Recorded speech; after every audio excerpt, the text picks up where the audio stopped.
Good morning all of you बच्चों। प्रस्ताव के और स्वीकृति के संवहन के संबंध में मैंने कल आप लोगों को जानकारी दी थी कि प्रस्ताव का संवहन कब पूर्ण हुआ माना जाता है और स्वीकृति का संवहन कब पूर्ण हुआ माना जाता है। उसी क्रम में अब आगे कुछ और बातें हैं। हालांकि अप्रत्यक्ष रूप से कल जब मैंने आपको समझाया था उसमें साथ साथ मैं आपको बताती चली थी, लेकिन अब मैं थोड़ा सा और आप लोगों को बता दूं कि अप्रत्यक्ष रूप से इनका संवहन पूर्ण हुआ तो माना जाएगा, लेकिन पूर्ण भी होने के लिए कुछ जो नियम है उन नियमों का पालन भी होना चाहिए। तो वो नियम क्या है उनके बारे में मैं आपको बताऊंगी। अब यहाँ पर मैं आपको बताऊंगी स्वीकृति के संवहन के संबंध में आवश्यक नियम। आप लोगों के दिमाग में आएगा कि स्वीकृति के संवहन के संबंध में आवश्यक नियम बताए जा रहे हैं, प्रस्ताव के संवहन के संबंध में क्यों नहीं बताए जा रहे? तो कारण ये है, जैसा कि कल भी मैंने आपको स्पष्ट किया था कि ये जो भी ठहराव या जो अनुबंध होता है जो वास्तव में अस्तित्व में आता है वो एक टू वे प्रोसेस होता है। टू वे प्रोसेस इस रूप में होता है कि पहले प्रस्ताव किया जाता है, लेकिन प्रस्ताव अकेला किसी भी प्रकार के ठहराव का निर्माण नहीं कर सकता। उसके लिए स्वीकृति के साथ उसका संगम होना जरूरी है, और स्वीकृति के साथ उसका मेल होना, उसका संगम होना तभी होगा जबकि उस प्रस्ताव पर स्वीकृति मिल जाए। और प्रस्ताव पर स्वीकृति कब मिलेगी? जबकि उसका संवहन हो जाए। और संवहन पूर्ण कब माना जाएगा उसके संबंध में कल मैंने आपको बताया था। तो प्रस्ताव के संवहन के संबंध में तो कोई नियम नहीं है, केवल एक ही बात बताई थी कि प्रस्ताव का संवहन उस समय पूर्ण हुआ माना जाता है जब वह उस व्यक्ति की जानकारी में आ जाए जिसे कि प्रस्ताव किया गया है। और स्वीकृति का संवहन के बारे में बताया था, लेकिन इसके अलावा स्थान, समय, इसके संबंध में भी कुछ चीज़ों को हमें ध्यान में रखना पड़ता है जब हम संवहन करते हैं स्वीकृति का, क्योंकि स्वीकृति का संवहन होते ही अनुबंध पूर्ण होता है। तो उसके संबंध में क्या वैधानिक नियम है वो मैं आपको बताऊंगी। अलग अलग स्थितियां होती है, अलग अलग तरीके से स्वीकृति, जरूरी थोड़ी कि हम डाक में डालें उसी से स्वीकृति होती है। हम एजेंट के माध्यम से भी स्वीकृति दे सकते हैं, हम टेलीफोन के माध्यम से भी स्वीकृति दे सकते हैं, हम टेलेक्स के माध्यम से भी स्वीकृति दे सकते हैं। तो अलग अलग स्थितियों में किस प्रकार से स्वीकृति का संवहन हुआ माना जाएगा उसके संबंध में मैं आज आप लोगों को बताऊंगी। पहले मैं आप लोगों को बताऊंगी डाक द्वारा स्वीकृति के संबंध में। तो डाक द्वारा स्वीकृति के संबंध में कल मैंने आपको बताया था कि जैसे ही स्वीकृति पत्र डाक में डाल दिया जाता है वैसे ही स्वीकृति का संवहन पूर्ण हुआ माना जाएगा। ठीक है। अब उसके संबंध में भी दो तीन बातें मैंने आपको बताई कि अगर जो है वो जो स्वीकृति है वो देर से मिलती है, विलंब से मिलती है, प्रस्तावक को स्वीकृति विलंब से मिलती है। तो प्रस्तावक को स्वीकृति विलंब से मिलती है, इस चीज से कोई मतलब नहीं है। स्वीकृति पत्र जैसे ही डाक में डाला गया है वैसे ही स्वीकृति का संवहन पूर्ण हुआ माना जाएगा।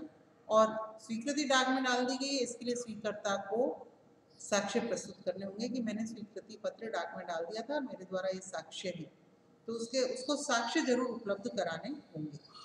अब इसके संबंध में जैसे कि अभी मैंने आपको बताया कि डाक द्वारा स्वीकृति के संबंध में जो है स्वीकृति पत्र देरी से मिले, तो देरी से मिले मैंने आपको बता दिया। इसमें केस हुआ है और केस का नाम है डनलप बनाम हिगिंस का मामला।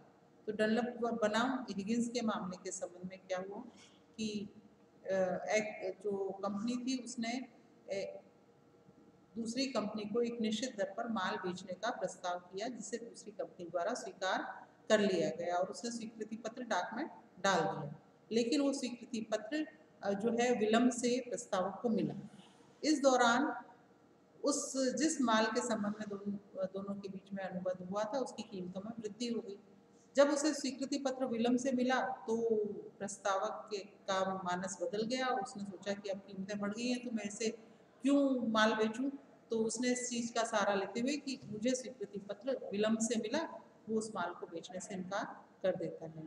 और ऐसी स्थिति में जब मामला न्यायालय तक जाता है तो न्यायालय द्वारा यही निर्णय दिया गया कि दोनों पक्षकारों के बीच में अनुबंध हो गया था उसी क्षण जबकि स्वीकृति प्रेषित कर दी गई थी, और इस वजह से जो है प्रस्तावक उस स्वीकृति से बाध्य होगा। अगर वो उसे नहीं मानता तो उसके द्वारा किया गया कृत्य अनुबंध का खंडन माना जाएगा और इस स्थिति में अनुबंध खंडन के जो भी परिणाम होते हैं उसके संबंध में कार्यवाही की जा सकेगी अगर वो उसे माल नहीं बेचना चाहता। ठीक है, तो डाक में डालने की वजह से, अब डाक में डालने का भी मैंने आपको बताया था 2-3 बातें। डाक में स्वीकृति पत्र प्रेषित कर जिस क्षण किया उस तभी मान लिया जाएगा कि स्वीकृति का सम्मान हो गया। लेकिन अगर स्वीकृति पत्र विलंब से पहुंचता है तो क्या स्थिति होती है। लेकिन यहाँ पर एक भी बात ध्यान में रखने वाली है कि दूसरी स्थिति की स्वीकृति पत्र मिले ही नहीं, प्रस्तावक को नहीं मिलता तो स्वीकर्ता जो है अपना साक्ष्य प्रस्तुत करे कि भी मैंने प्रेषित की है, पहली बात। लेकिन यहाँ पर एक बात है कि पता अगर गलत लिख दिया तो पता गलत लिख दिया तो फिर एक यहाँ पर क्वेश्चन अराइज होता है कि भाई पता गलत प्रस्तावक ने दिया था या स्वीकर्ता ने अपनी लापरवाही वश लिखा, तो दोनों स्थितियों में मामला अलग अलग होगा। यदि स्वीकर्ता स्वयं की गलती से अपनी लापरवाही से या गलत पता लिखता है तो उसने जो गलत पता लिखा है तो ऐसी स्थिति में दी गई स्वीकृति किसी भी प्रकार के अनुबंध का निर्माण नहीं करेगी, क्योंकि इस प्रकार की स्वीकृति मान्य नहीं होगी जिसपे गलत पता लिख दिया। ठीक है, प्रस्तावक उस स्वीकृति से बाध्य नहीं होगा।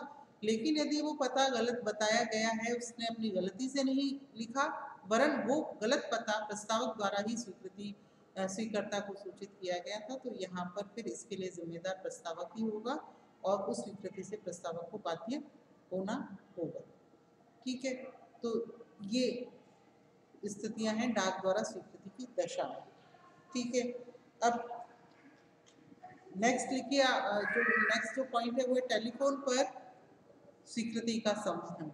अब टेलीफोन पर स्वीकृति का संवहन किस रूप में माना जाएगा। टेलीफोन पर जब भी स्वीकृति का संवहन किया जाएगा, जब भी वार्तालाप होता है तो उसके संबंध में यही माना जाता है कि व्यक्ति आमने सामने खड़े होकर बातचीत कर रहे हैं और इसलिए जैसे ही स्वीकर्ता टेलीफोन पर अपनी स्वीकृति दे देता है तो उसी वक्त मान लिया जाएगा कि स्वीकृति का संवहन हो गया है, क्योंकि इसका प्रभाव वही होता है मानो व्यक्तिगत रूप से आमने सामने खड़े होकर प्रस्ताव और स्वीकृति जो दे दी गई है।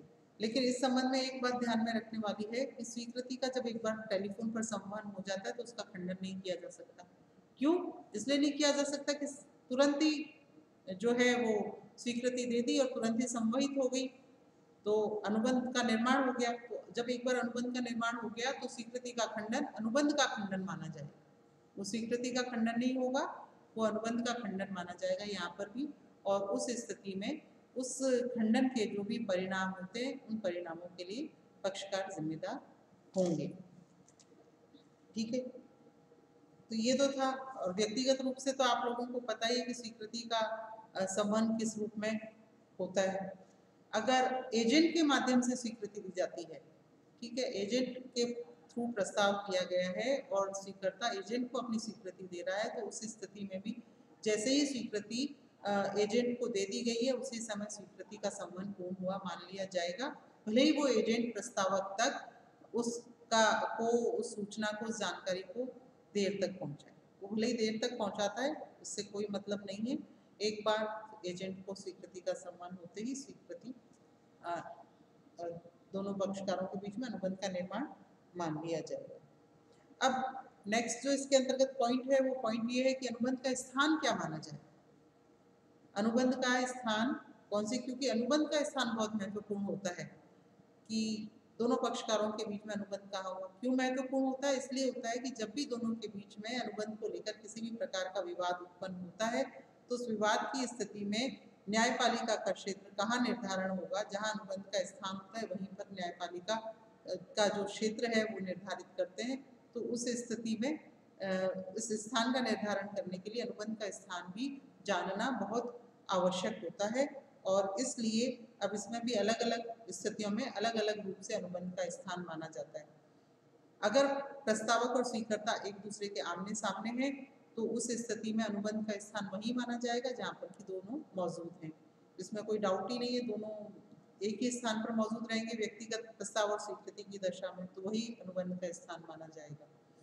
ठीक है, इसके अलावा अगर टेलीफोन जो है, टेलीफोन पर पक्षकारों के बीच में अनुबंध होता है तो उस स्थिति में जिस स्थान पर स्वीकृति प्राप्त हुई है उस स्थान पर अनुबंध का स्थान माना जाएगा। ठीक है। और यदि डाक द्वारा स्वीकृति भेजी जा रही है, प्रेषित की जा रही है, तो जिस स्थान पर वो जो स्वीकृति पत्र डाक में डाला गया है वो स्थान माना जाएगा कि यहाँ पर स्वीकृति का संवहन हुआ है। तो इस रूप में स्थान बहुत महत्वपूर्ण होता है।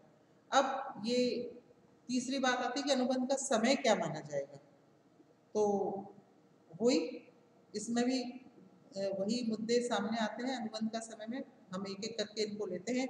पहले हम लेते हैं कि डाक द्वारा स्वीकृति के संबंध में, तो डाक द्वारा स्वीकृति के संबंध में अनुबंध का समय वही माना जाएगा जिस समय की वो स्वीकृति पत्र डाक में डाला गया। ठीक उसी प्रकार से टेलीफोन के संबंध में तब माना जाएगा जबकि स्वीकृति प्राप्त हुई है। टेलेक्स पर भी जिस समय वो टेलेक्स पर स्वीकृति आ जाती है उस समय माना जाएगा। ठीक है। और व्यक्तिगत जो पक्षकार हैं एक दूसरे के आमने सामने उपस्थित होकर यदि अनुबंध कर रहे हैं तो उस स्थिति में भी जिस समय वो आपस में वो स्वीकृति देता है उस समय में स्वीकृति का समय माना जाएगा। ठीक है। एजेंट के संबंध में मैंने आपको बता ही दिया। इसके अलावा जो इसके अंतर्गत मुद्दा आता है वो है डाक द्वारा स्वीकृति के संबंध, सॉरी माइक या लाउड स्पीकर के द्वारा स्वीकृति के संबंध में। तो जो लाउड स्पीकर है उसके द्वारा किसी भी प्रकार का प्रस्ताव या किसी भी प्रकार की स्वीकृति का कोई कानूनी महत्व नहीं होता, कोई कानूनी अस्तित्व नहीं होता। इसलिए इस पर ना तो प्रस्ताव किए जा सकते हैं और ना ही स्वीकृति दी जा सकती है, इसलिए इनका कोई मुद्दा नहीं होता। तो ये थे आपके प्रस्ताव और स्वीकृति के संवहन के संबंध में नियम जो कि आज के इस टॉपिक में मैंने आपको बताया। Thank you.